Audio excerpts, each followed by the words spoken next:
I hadn't even glanced at my phone that morning. The fever had hit me like a freight train sometime during the night, and by dawn I could barely lift my head from the pillow. My 4-year-old son Benji had been unusually quiet, which should have been my first warning sign. When I finally dragged myself out of the bathroom, clutching the doorframe for support, Benji came running toward me with my phone in his tiny hands and the brightest smile on his face. "Papa, I sent Uncle Cade a message. He's going to make you better." My heart stopped. Cade Mercer, my boss, the CEO of the entire company, the man I'd been harboring feelings for over the past 2 years. Feelings I'd buried so deep I thought they'd never see daylight. I snatched the phone from Benji's hands, my fingers trembling as I unlocked the screen. There it was, sent 20 minutes ago. "Uncle Cade, Papa is very sick. Please come fast." Oh God, this couldn't be happening. I tried to steady my breathing, but the room was spinning. My body felt like it was on fire, every muscle aching, every breath labored. I stumbled toward my bed and collapsed onto it, feeling the mattress dip under my weight. Benji climbed up beside me, his small fingers reaching out to touch my forehead with a gentleness that broke my heart. "Papa, you're going to be okay, right?" His voice was so small, so scared. I forced a smile, though it felt like my face might crack from the effort. "Of course, baby. Papa just needs to rest." But I knew this wasn't just a simple flu. Something was seriously wrong. My chest felt tight, my lungs burning with each breath. I should have gone to the hospital yesterday, but between work deadlines and taking care of Benji, I'd convinced myself it would pass. Now I was paying the price. The doorbell rang. I froze, every nerve in my body screaming in panic. It couldn't be him. Cade Mercer was a busy man, constantly in meetings, always traveling for business deals. There was no way he'd drop everything and come here. But Benji was already scrambling off the bed, his little feet pattering across the floor as he ran toward the front door. "Uncle Cade is here. Papa." He came. I tried to sit up, tried to make myself presentable, but my body refused to cooperate. My arms felt like lead, and the moment I pushed myself upright, a wave of dizziness hit me so hard I had to grip the sheets to keep from falling. Through the haze of fever, I heard the front door open, heard Benji's excited chatter, and then footsteps. Confident, purposeful footsteps heading straight toward my bedroom. And then he was there. Cade Mercer stood in my doorway, and for a moment I wondered if I was hallucinating. He was in a perfectly tailored navy suit, his dark hair styled immaculately, his sharp jawline and piercing gray eyes, making him look like he'd stepped out of a magazine cover. But there was something different in his expression, something I'd never seen before in all our professional interactions. His eyes were filled with concern, genuine worry that made my chest tighten for entirely different reasons. "Lonnie." The way he said my name, soft, almost tender, sent a shiver down my spine that had nothing to do with the fever. He crossed the room in 3 long strides, his hand immediately reaching for my forehead. His touch was warm, grounding, and I found myself leaning into it despite my better judgment. "You're burning up," he said, his voice dropping lower. "Why didn't you call me?" I couldn't find words. My brain was too foggy, my thoughts too scattered. All I could focus on was the fact that Cade Mercer, my boss, the man who commanded boardrooms and closed million-dollar deals, was standing in my bedroom, touching my face like I was something precious. "It's just a bug," I managed to croak out. "I'll be fine." "You're not fine." His tone was firm, leaving no room for arguments. "You need to see a doctor. Now." I started to shake my head, but the movement made the room spin violently. Benji appeared at Cade's side, tugging on his sleeve. "Uncle Cade, Papa is really stubborn. He never wants to go to the doctor. He always says he doesn't have time." Cade's jaw tightened and I saw something flash in his eyes, frustration mixed with determination. He pulled out his phone without breaking eye contact with me. "I'm calling my private physician. And before you protest, Lonnie, this isn't up for debate." "Cade, you don't have to." "Yes, I do." The finality in his voice stopped me cold. He turned to Benji, his expression softening. "You did the right thing texting me, buddy. Your papa needed help, and you were brave enough to ask for it." Benji beamed up at him and I felt my throat tighten with emotion. Why was Cade being so kind? Why had he dropped everything to come here? We were professional colleagues, nothing more.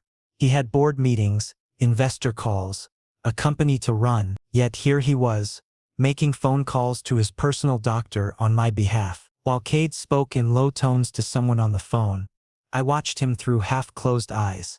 The way he stood in my small, cramped bedroom, looking so out of place yet somehow belonging there. The way he glanced at me every few seconds, as if checking to make sure I was still conscious. The way his free hand had somehow found mine, fingers curling around my wrist to check my pulse. When he hung up, he sat down on the edge of my bed, the mattress dipping under his weight. The doctor will be here in 15 minutes. Until then, you need to drink some water and try to stay awake. I have to go to work, I mumbled, even though the thought of moving made me want to cry. You're not going anywhere. His hand moved from my wrist to my hand, holding it firmly. I've already sent an email to your team. You're on medical leave until further notice, but the Jenkins project will be handled. His thumb brushed across my knuckles, the gesture so intimate it made my breath hitch. Lonnie, stop thinking about work for 5 minutes and focus on yourself, on getting better. I looked up at him, really looked at him, and found myself drowning in those gray eyes. There was something there, something I couldn't quite name but felt in every fiber of my being. Something that made my heart race, despite the fever, despite the exhaustion, despite everything. Why are you here? I whispered, the question escaping before I could stop it. Cade's expression shifted, becoming unreadable. For a long moment, he didn't answer. Then, so quietly I almost missed it, he said, because when I saw that text from Benji, when I read that you were sick, I couldn't breathe. I couldn't think about anything except getting to you. His grip on my hand tightened. So I came. The doctor arrived exactly 15 minutes later. A kind-faced woman in her 50s who introduced herself as Dr. Patterson. She examined me thoroughly while Cade stood near the window, arms crossed, watching every move she made with an intensity that would have been intimidating if I weren't so focused on not passing out. After what felt like an eternity of questions, temperature checks, and listening to my lungs, Dr. Patterson straightened up with a concerned frown. Pneumonia. You're looking at a fairly advanced case, Mr. Lonnie. Have you been ignoring symptoms for a while? I felt my face heat with embarrassment. I thought it was just a cold. A cold doesn't give you a fever of 103 degrees. She pulled out a prescription pad, scribbling rapidly. You need complete bed rest for at least a week. Possibly 2. These antibiotics are strong. Take them exactly as prescribed. If your fever doesn't break within 48 hours, you'll need to be hospitalized for IV antibiotics. The word hospitalized made my stomach drop. I couldn't afford that, not with Benji to take care of, not with my job responsibilities. As if reading my mind, Cade stepped forward. Whatever he needs, make sure it's prescribed. Cost isn't a concern. Cade, I started to protest, but he silenced me with a look. Dr. Patterson handed me several prescriptions, gave detailed instructions about rest and hydration, and promised to check in via phone the next day. After she left, an uncomfortable silence filled the room. I expected Cade to leave too, to return to his important CEO life. Instead, he removed his suit jacket and began rolling up his sleeves. What are you doing? My voice came out weaker than intended. Taking care of you. He said it so matter-of-factly as if it were the most obvious thing in the world. Where do you keep your extra blankets? Hallway closet. But you really don't need to, Lonnie. He turned to face me fully, and the expression on his face stopped my protests cold. Let me help. Please. There was something vulnerable in that plea. Something that made me nod despite my pride screaming at me to send him away. I watched as Cade moved through my apartment like he'd been there 100 times before, finding the closet, pulling out blankets, even locating the humidifier I'd forgotten I owned. Benji followed him everywhere, chattering away. Uncle Cade, do you know how to make soup? Papa always burns it. Last time, the smoke alarm went off 3 times. Cade's laugh was rich and warm, a sound I'd never heard in the office. Is that so? Well, I think I can manage soup without setting off any alarms. Want to help me? Really? Can I? Absolutely. But first, we need to get your papa more comfortable. I must have dozed off because when I opened my eyes again, the room was different. The curtains were drawn to block out the harsh afternoon light. The humidifier was running in the corner, and there were at least 3 extra blankets piled on my bed. My water glass had been refilled and placed on the nightstand next to my medications, all organized with military precision. From the kitchen I could hear voices, Cade's deep baritone mixed with Benji's excited chatter. I caught fragments of their conversation. "So we put the carrots in first? That's right, buddy. Good job. Now very carefully, hand me those noodles. Uncle Cade, why do you smell like trees?" "It's my cologne." "You think it smells like trees?" "Yeah, like the park where Papa takes me. I like it." Something in my chest cracked open at the tenderness in Cade's voice when he responded, "Well, I'm glad you approve." An hour later, Cade appeared in my doorway carrying a tray. On it was a bowl of soup that actually smelled edible, my medications and a glass of juice. He set the tray on my lap carefully, then sat on the edge of the bed. "Benji and I made chicken noodle soup. Fair warning, this is my first time cooking in about 5 years." "You didn't have to do this," I said, staring at the steam rising from the bowl. "I wanted to." He picked up the spoon. "Now, are you going to eat this yourself? Or do I need to help?" "I can manage." But when I reached for the spoon, my hand trembled so badly that broth sloshed over the side. Cade gently intercepted my hand, taking the spoon from my grip. "Let me." There was something profoundly intimate about being fed by someone. Each spoonful Cade brought to my lips felt like a confession neither of us was ready to speak aloud. He was patient, never rushing me, occasionally pausing to wipe the corner of my mouth with a napkin. "This is really good," I admitted after several bites. A pleased smile curved his lips. "Benji did most of the work.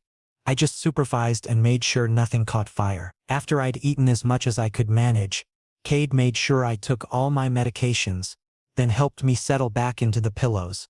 I expected him to leave then. It was already past 6 in the evening. But instead he moved to the chair in the corner of my room and pulled out his laptop. "What are you doing?" "I have some emails to respond to." "You should sleep." "You're staying?" He looked up from his screen, his eyes meeting mine with an intensity that made it hard to breathe.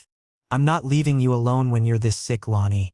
So yes, I'm staying." I wanted to argue, wanted to tell him he didn't need to waste his time babysitting me. But the truth was, having him here made me feel safer than I'd felt in years.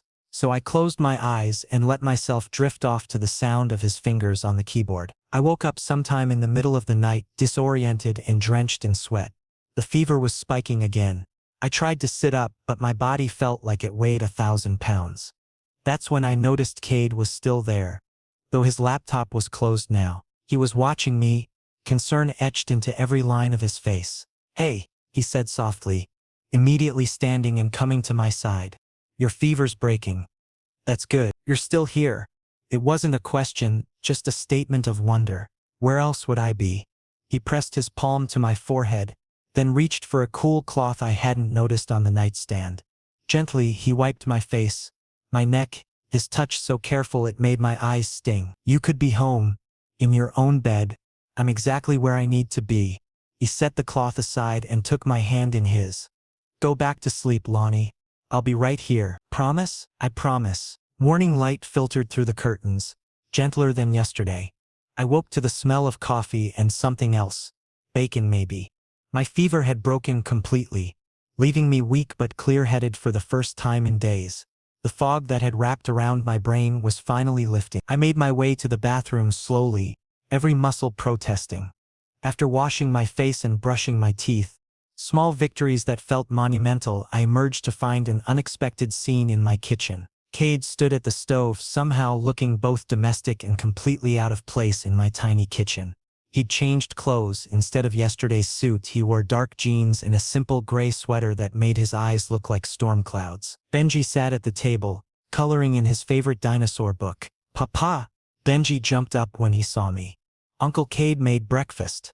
Real breakfast, not cereal. You should be in bed," Cade said, turning from the stove with a spatula in hand. The sight was so surreal I almost laughed. I needed to move around. I lowered myself carefully into a chair. "You stayed all night?" "I slept in your living room." He plated scrambled eggs and bacon, setting it in front of me. "How are you feeling?" And I want an honest answer. "Weak but better." I looked at the food, then at him.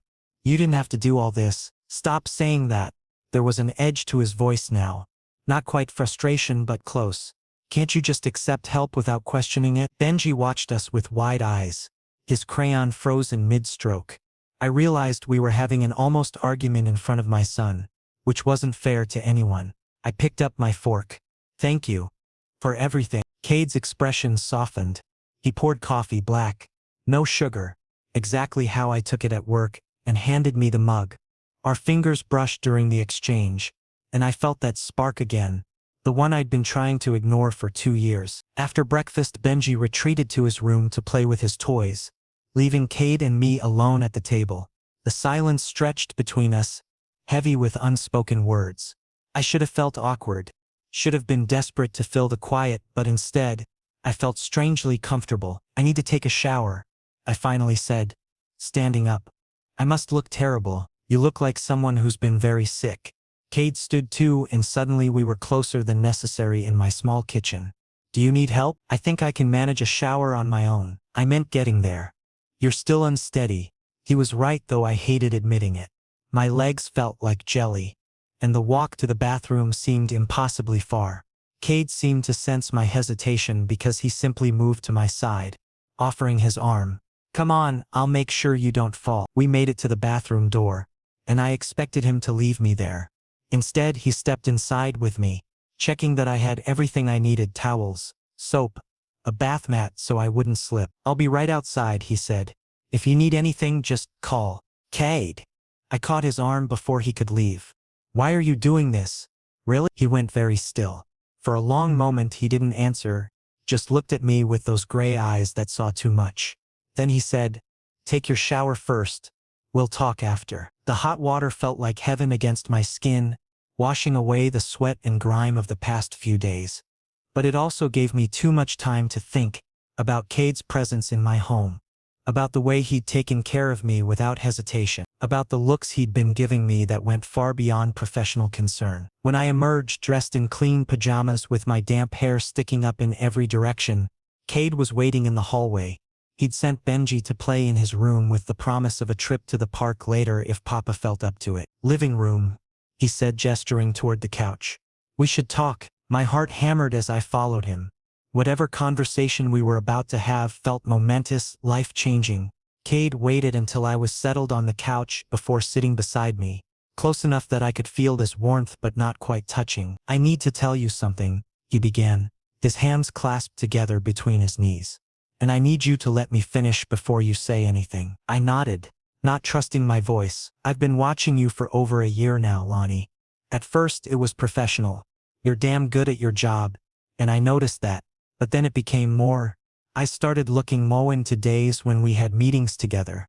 I found myself making excuses to stop by your desk. I memorized how you take your coffee, what time you usually leave the office, how you always keep one of Benji's drawings in your desk drawer. My breath caught. When Benji sent me that text yesterday morning, I was in the middle of a conference call with investors from Tokyo, important people, a deal worth millions. And the second I read, Papa is very sick, nothing else mattered. I ended the call, grabbed my keys and drove here like my life depended on it. Because in that moment I realized something I'd been avoiding for months. He finally looked at me and the raw emotion in his eyes made my chest ache. I have feelings for you. Deep ones. The kind that make me want to take care of you when you're sick. Make soup with your son, and sleep in an uncomfortable chair just to make sure you're breathing okay. The kind that scared the hell out of me yesterday when I thought about you being here alone, too sick to even call for help. I couldn't speak. Words had completely abandoned me. I know this is complicated, Cade continued, his voice rougher now. I'm your boss.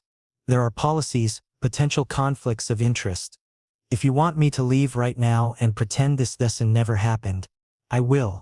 But I couldn't go another day without you knowing the truth. You matter to me, Lonnie. You and Benji both.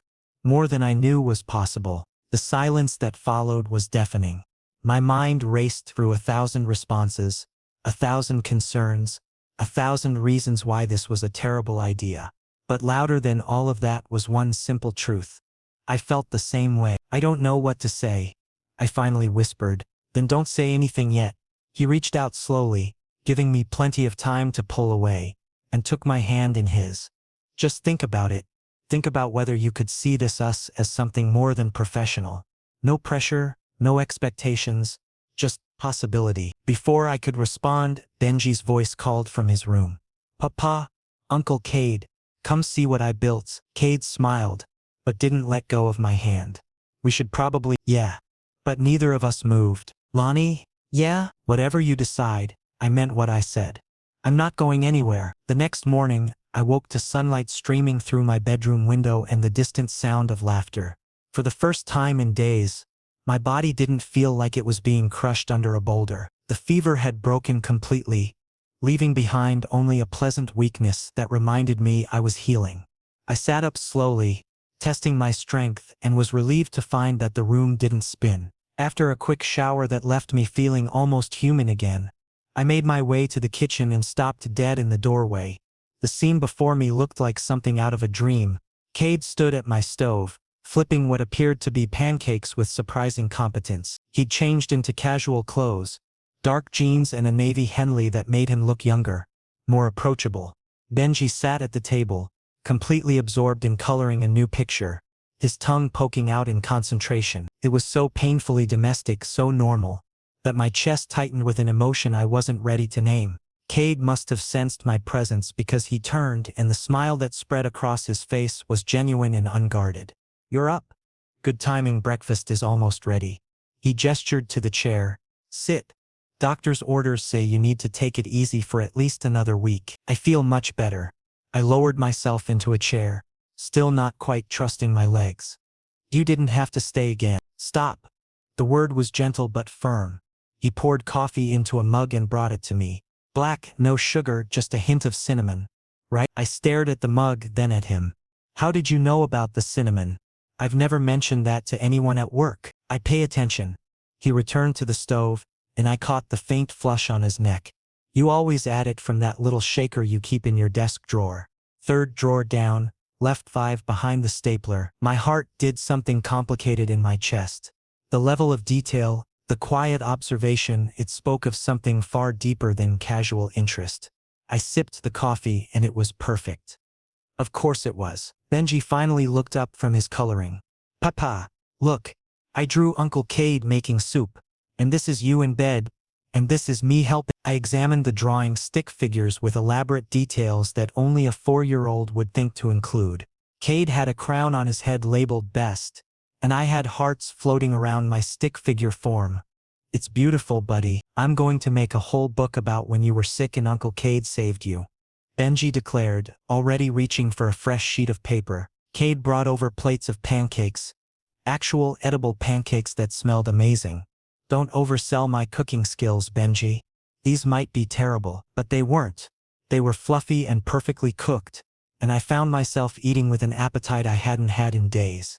We ate together, the 3 of us, and it felt like the most natural thing in the world. Cade asked Benji about his favorite cartoons, listened intently as my son explained the complex plot of a show about talking trucks, and even promised to watch an episode later. This wasn't the CEO I knew from the office. This was someone warmer, more open, someone who laughed at a 4-year-old's jokes and didn't check his phone every 5 minutes. After breakfast, Benji announced he was going to play in his room, leaving Cade and me alone with the dirty dishes in a silence that felt heavy with anticipation. I started to stand, intending to help clean up, but Cade waved me back down. Rest. I've got this. He moved efficiently around my kitchen, and I watched him, trying to reconcile this version of Cade with the man who commanded boardrooms. Can I ask you something? The words came out before I could stop them. He glanced over his shoulder. Anything. What happened to your meetings yesterday? The Tokyo investors? Cade's hands stilled in the soapy water. For a moment he didn't answer. Then he dried his hands and came to sit across from me, his expression serious. I rescheduled, told them a personal emergency came up, but that deal was worth millions.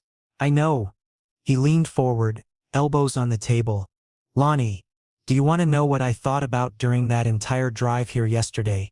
I thought about how I've spent years building this company, closing deals, making money, and none of it meant anything compared to the fear I felt reading that text from Benji. I couldn't breathe properly. The intensity in his eyes was almost too much. I need to be honest with you about something. He reached across the table, and after a moment's hesitation, I placed my hand in his. What I said yesterday about having feelings for you, I isn't exaggerating. I've been thinking about this for months. About you, about what it would be like to be part of your life. Really part of it. Not just as your boss or a colleague. Cade, let me finish. His thumb traced circles on the back of my hand. I know the complications. The company policies, the power dynamic, the potential for gossip. I've thought about all of it, but here's what I keep coming back to. I don't want to look back in 5 years and regret not taking this chance. Not telling you how I feel. Not seeing if we could be something real. My throat felt tight. What are you saying? I'm saying I want to date you. Officially. I want to take you to dinner, meet Benji's teachers, be someone he can count on. I want to be there for the good days and the bad ones. For the boring moments and the exciting ones. He took a shaky breath. I want to build something with you, with both of you. The words hung in the air between us, monumental and terrifying and wonderful all at once. I thought about all the reasons this could go wrong. The office politics, the scrutiny, the risk to both our careers, but I also thought about the past 2 days, about Cade sitting beside my bed all night, making soup with my son, remembering how I took my coffee. Okay, I heard myself say. Cade's eyes widened. Okay, yes, okay, let's try this. But Cade, if at any point your career or reputation is at risk because of me, then I'll handle it. He squeezed my hand. This isn't a casual decision for me, Lonnie. I'm all in. Completely. And I'll fight for this for us if I have to. Before I could respond, he stood and pulled me gently to my feet. For a moment we just stood there, close enough that I could see the flecks of silver in his gray eyes. Then, moving slowly enough that I could pull away if I wanted, he leaned down and pressed his lips to my forehead. It was chaste, tender, and somehow more intimate than any kiss I'd ever experienced. Thank you, he whispered against my skin, for giving me this chance. The sound of small feet running made us step apart just as Benji burst into the kitchen. He skidded to a stop, eyes wide, a huge grin spreading across his face. Did Uncle Cade just kiss you, Papa? I felt my face heat, but Cade laughed and scooped Benji up. Is that okay with you, buddy? Yes. Benji wrapped his arms around Cade's neck. Does this mean you're Papa's boyfriend now? Cade looked at me and I nodded, unable to stop smiling. Yeah, kiddo. I guess it does. Can I call you Dad Cade instead of Uncle Cade? I saw Cade's expression shift, something vulnerable and overwhelmed crossing his features. His voice was rough when he answered. I would really, really like that. 3 weeks passed in a blur of stolen moments and careful secrecy. At the office, Cade and I maintained strict professionalism. We never arrived or left together, never had closed-door meetings alone, never let our eyes linger too long during staff presentations. But outside those walls we were building something beautiful. Weekend mornings at the park with Benji. Quiet dinners after my son went to bed. Cade teaching Benji how to ride a bike while I watched from the porch. My heart so full it hurt. I knew it couldn't last. Secrets never did. Especially not in an office environment where people noticed everything. It happened on a Tuesday. I'd worked late finishing a report and Cade had stayed late too, though he'd made sure to be in a different part of the building. We met in the parking garage, just to say goodnight, to steal one private moment before going our separate ways. He'd asked about Benji's day and I'd been telling him about a funny incident at preschool when his hand had come up to rest on my shoulder. A friendly gesture. Supportive. Completely innocent. The camera flash made us both freeze. I turned to see Marcus from accounting hurrying away, phone in hand. My stomach dropped. Cade's jaw tightened, but he kept his voice calm. Go home, Lonnie. I'll handle this. Cade, please. Trust me. I did as he asked, but I barely slept that night. Sure enough, when I arrived at work the next morning, the atmosphere had changed. Conversations stopped when I walked by. People stared, some with curiosity, others with barely concealed judgments. My email inbox had 3 meeting requests from HR. The third one wasn't a request. It was a summons. The HR director, Margaret Cho, was waiting in her office with a file folder and an expression that made my blood run cold. Mr. Lonnie, please sit down. I sat, my hands clenched in my lap. I'll get straight to the point. She opened the folder and slid a printed photo across the desk. It showed Cade and me in the parking garage, his hand on my shoulder standing close enough that it looked intimate even though it hadn't been. Is this what it appears to be? My mouth went dry. I could lie, deny it. But what was the point? Yes, Cade and I are in a relationship. Margaret's expression didn't change. You understand this violates company policy regarding relationships between executives and subordinate employees? I'm not his direct report. You're several levels below him in the organizational structure. The power imbalance is significant. She folded her hands on the desk. This puts both of you in a very difficult position, Mr. Lonnie. The company takes these matters seriously. Before I could respond, the office door opened. Cade walked in without knocking, and the temperature in the room seemed to shift. He was in full CEO mode. Three-piece suit, perfectly composed, radiating authority. Margaret, thank you for bringing this to my attention. He didn't sit down, instead positioning himself slightly in front of my chair. Protective. I assume you've asked Mr. Lonnie about the nature of our relationship? I have. He's confirmed that we're dating. Yes. Cade's voice was steady, matter of fact. I wanted to inform HR properly, but the situation escalated before I had the chance. However, let me be absolutely clear about something. Lonnie is in his position because he's one of the most talented analysts this company has ever employed. His performance reviews speak for themselves. He receives no preferential treatment, no special access, and no advantages that aren't available to every other employee at his level. Margaret shifted uncomfortably. Mr. Mercer, the policy exists for good reason, and the policy will be reviewed. There was steel in his voice now. I'm calling an emergency board meeting to discuss implementing new guidelines for workplace relationships. Transparent ones, fair ones. But in the meantime, I want to make something very clear. Any retaliation against Mr. Lonnie, any attempt to make his work environment hostile, will be dealt with swiftly and seriously. Are we understood? The HR director nodded slowly. I'll need to document this conversation. Please do. In fact, I want everything documented. Every meeting, every decision involving Mr. Lonnie. Complete transparency. He finally looked down at me. May I speak with you privately? We walked to an empty conference room in silence. The moment the door closed, Cade's shoulders sagged slightly. I'm sorry. I should have anticipated this. Should have been more careful. This isn't just your fault. I paced to the window, looking out at the city below. I knew the risks too. The board is going to want to discuss this. He came to stand beside me. There will be questions, concerns about propriety. Some of them are going to push for one of us to leave the company. My heart sank. I'll resign. Absolutely not. His voice was sharp. You've worked too hard to get where you are. I'm not letting you throw that away. Then what do we do? He was quiet for a long moment. Then he said, we fight. We show them that this relationship doesn't compromise our professionalism or the company's integrity. We document everything, maintain boundaries at work, and prove that we can do this right. And if they don't accept that, then I'll make a choice. He turned to face me fully.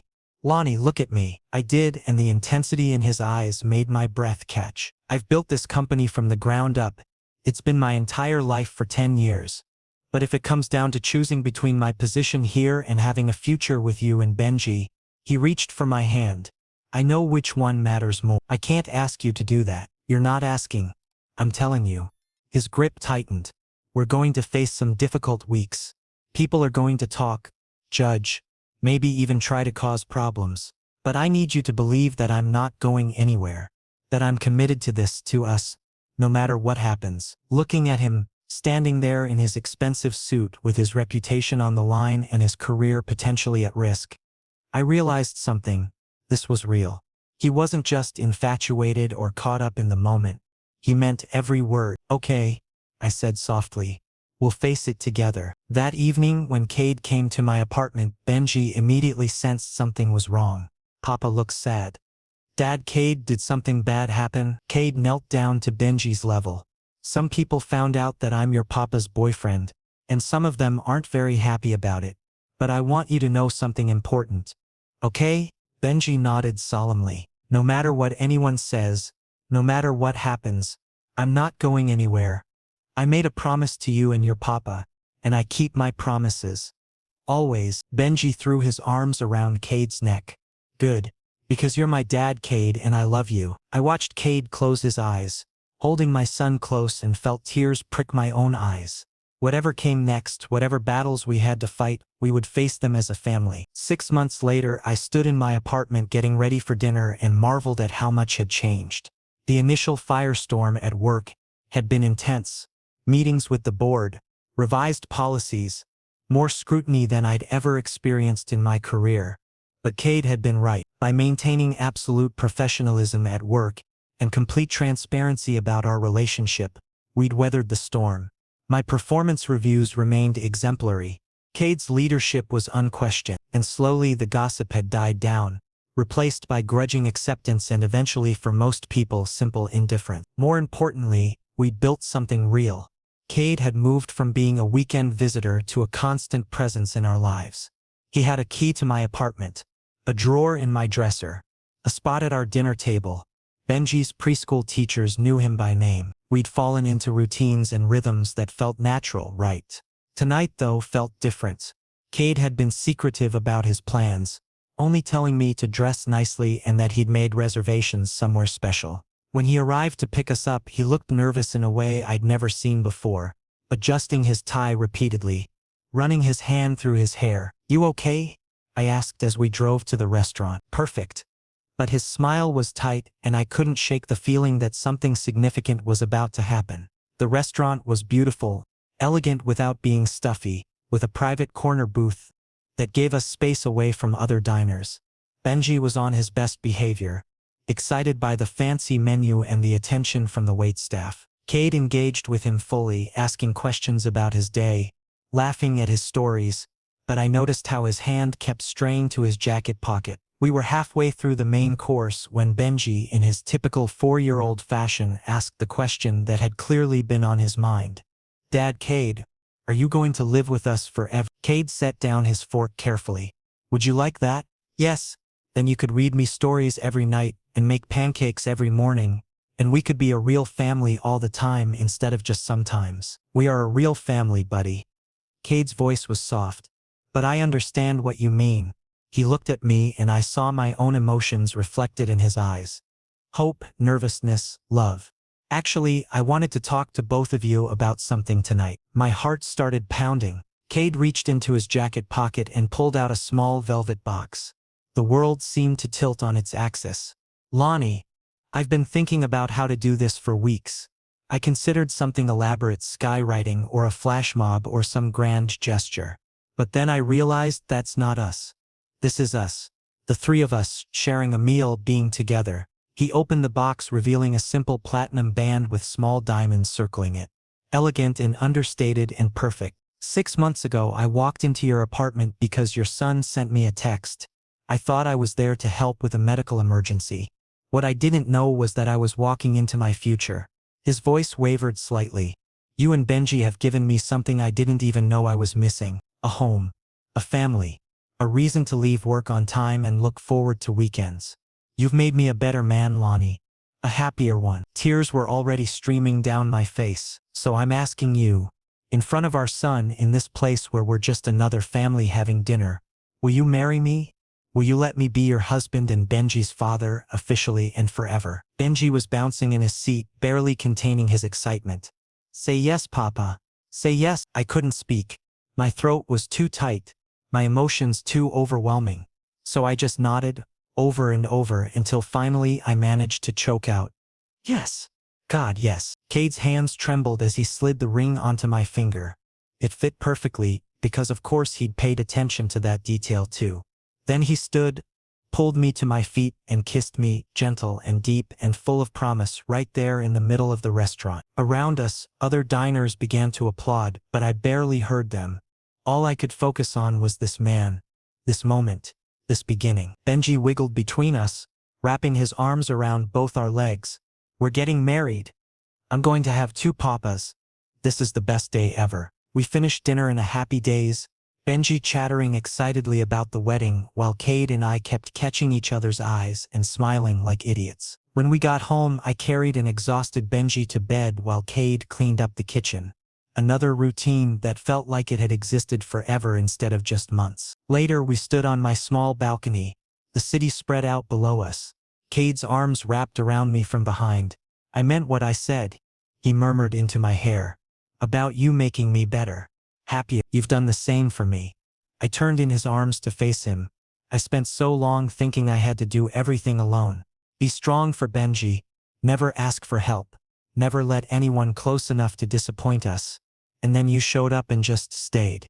Even when it got complicated, even when it would have been easier to walk away. Walking away from you was never an option. His hands cupped my face. From the moment I read that text, Papa is very sick. Something fundamental shifted in me. I realized that all the success, all the money, all the professional achievements meant nothing compared to the possibility of losing you before I'd even really found you. We're really doing this, I said wonderingly. Getting married. Being a family. We've been a family for months. He pressed his forehead to mine. This just makes it official. What about the company? The board already cleared it with them. New policies are in place. And honestly, Lonnie, even if they'd objected, it wouldn't have mattered. I told you 6 months ago that I'd choose you, and I meant it. I kissed him, pouring every ounce of love and gratitude and hope into it. When we finally broke apart, both breathing hard, Cade smiled, that soft, genuine smile he saved just for me and Benji. I love you, he said simply. I love our son. I love the life we're building. And I can't wait to spend the rest of my life showing you both just how much I love you too, I whispered. Thank you for answering that text. For showing up. For staying. Always, he promised. I'll always show up for you. For both of you. And as we stood there under the stars, engaged and happy and home, I knew he meant it. This was our beginning. Messy and complicated and absolutely perfect.